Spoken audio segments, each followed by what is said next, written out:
Hi, welcome back to my channel और hope you're all doing well। Recently मुझे एक comment मिला था कि मैम एफिडेविट कैसे बनानी होती है। एफिडेविट बनाने के लिए फ़र्स्ट ऑफ़ ऑल आपको कोर्ट में नहीं जाना है। आपको आपके आसपास में कोई भी लॉयर है हो सकता है, उनके पास आप जाके बनवा सकते हैं। तो आपको क्या बनवाना है, जैसे पहले आपका नाम रहेगा, आपके पापा का नाम रहेगा, आपका पूरा आइडेंटिफिकेशन डेटा रहेगा।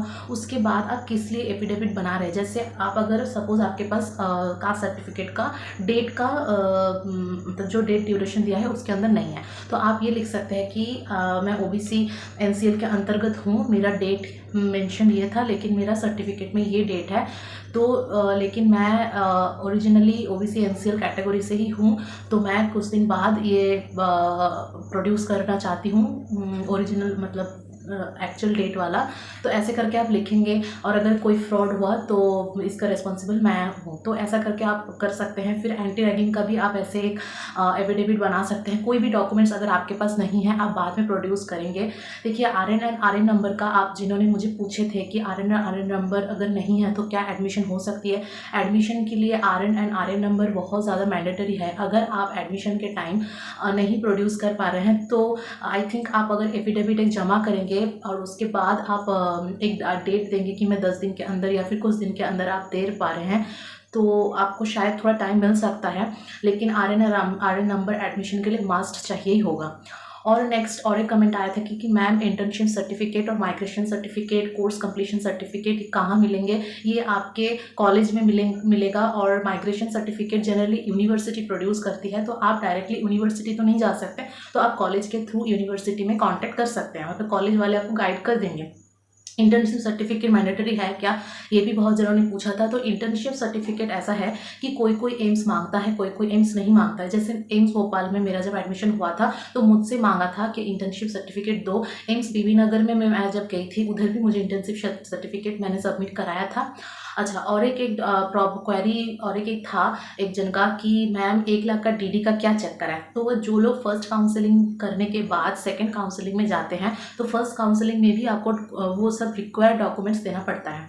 तो वो डॉक्यूमेंट्स अगर आप ओरिजिनल डॉक्यूमेंट्स आपको नहीं सबमिट करना है रिस्पेक्टिव एम्स में, तो उस जगह पे आपको 1 लाख की डीडी सबमिट करानी होती है। फिर आप सेकेंड राउंड काउंसलिंग में जो आपको एम्स मिलेगा उस पर आप ओरिजिनल सर्टिफिकेट सबमिट कर दोगे, तो आपका वो 1 लाख रुपये आपको वापस मिल जाएगा। तो ये आई होप आपको ये वाला प्रॉब्लम भी समझ आया है। अब और एक क्वेरी ये था कि मैम फर्स्ट राउंड काउंसलिंग में अगर जो सीट मिलेगा सेकेंड राउंड काउंसलिंग में आते आते, मतलब सेकेंड राउंड काउंसलिंग में अगर मैं एक्सेप्ट करती हूँ तो क्या मेरा पहले वाला सीट चला जाएगा। ऑफ कोर्स आपका पहले वाला, जैसे फर्स्ट राउंड काउंसलिंग में आपका सीट चला जाएगा ऑब्वियसली, लेकिन सेकेंड राउंड काउंसलिंग में आपको सीट मिलेगा ही। ऐसा नहीं है कि फर्स्ट राउंड वाला सीट भी आपका गया और सेकेंड राउंड में भी आपको कोई कुछ नहीं मिला। फर्स्ट राउंड वाले जिनको सीट मिला है वो अगर सेकेंड राउंड में जाएंगे तो उनको ऑब्वियसली एक सीट दिया जाएगा। और आप फर्स्ट राउंड काउंसलिंग में सपोज 4th नंबर पे आपने जो चॉइस फिलिंग करी थी वो आपको फर्स्ट राउंड में मिला है, तो 1 2 3 ही आपका प्रायोरिटी होगा, तो 1 2 3 में से आपको सेकेंड राउंड में मिलेगा। तो मेरा कहने का मतलब ये है कि फर्स्ट राउंड काउंसलिंग आपने जहाँ तक आपको मिला है उससे पहले वाला चॉइस फिलिंग से ही आपको दिया जाएगा। जनरली ऐसा ही होता है, और आपको पक्की एक सीट मिलेगी अगर आपको फर्स्ट राउंड काउंसलिंग में सीट मिला है। तो मैं आपको एक बार दिखा देती हूँ कि एफिडेविट कैसा होता है एक्चुअली में। तो आप ये देखा ही होगा, मतलब पापा लोग काम में यूज़ करते हैं। तो ये एक स्टैम्प पेपर है। आप 10 रुपये का 20 रुपये का स्टैम्प पेपर ले सकते हैं। ऐसा कोई मैंडेटरी नहीं है कि आपको 50-100 का करना है। 10-20 रुपये का नोट, मतलब ये स्टैम्प पेपर में आपको करना है। और यहाँ पे आपका आइडेंटिफिकेशन डेटा वगैरह रहेगा।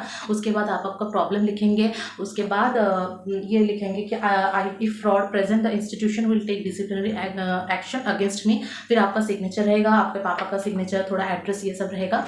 और एक बात है, कॉलेज से भी आपको कुछ स्टेटमेंट दिया जाता है कि जैसे बीएससी के टाइम पे एंटी रैगिंग का बनवाया था, तो उधर मुझे ये वाला जो स्टेटमेंट था ये मुझे कॉलेज से दिया गया था।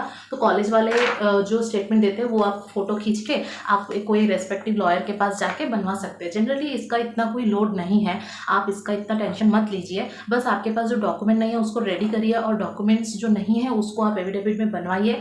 और अगर एंटी रैगिंग का और एफिडेविट आप बनवाना चाहते हैं तो आप सिंपली बना सकते हैं, और अगर कॉलेज में आके भी आप बना सकते हैं तो बना बना सकते हैं, कोई इसमें इशू नहीं होगा, आसपास में होता है ये सब।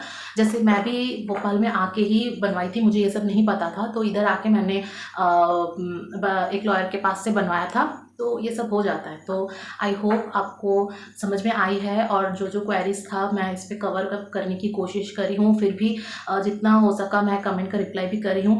अगर फिर भी आपको कोई भी डाउट्स है तो प्लीज़ आप मुझे कमेंट कर सकते हैं, और इधर मैं मेंशन कर दूँगी मेरा इंस्टाग्राम हैंडल, क्योंकि मैं कमेंट में इतना मतलब बड़ा बड़ा मैसेज में रिप्लाई नहीं कर पा रही, बहुत जनों का बहुत बहुत क्वेरीज रहते हैं, तो आप मुझे इंस्टाग्राम पर भी मैसेज कर सकते हैं। और या दैट्स फॉर द टुडे, और मिलते हैं नेक्स्ट वीडियो पे। और आपको जो इशू होगा आप मुझे बेझिझक में कमेंट करें, तो मैं नेक्स्ट वीडियो उस पर आपको क्लियर कर दूंगी, या फिर मैं कमेंट सेक्शन में डाल दूंगी। सो मिलते हैं नेक्स्ट वीडियो में, तब तक के लिए बाय।